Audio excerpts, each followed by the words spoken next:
Ayan guys, no? So, turuan ko kayo kung paano mag-edit ng AI dito sa YouTube.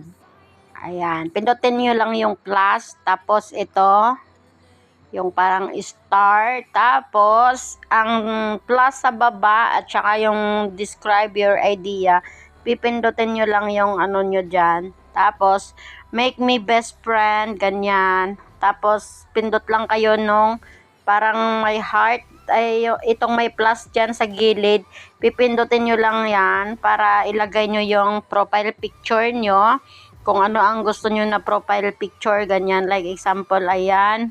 Tapos, pindutin lang itong nasa arrow, ganyan. Tapos, waiting na lang kayo. Sobrang dami na kasi ako na-download, kaya ayan, nakalagay na siya is, this is a temporary popular, try again tomorrow. So, mukhang di na tayo pwede makapag-download ng maraming video.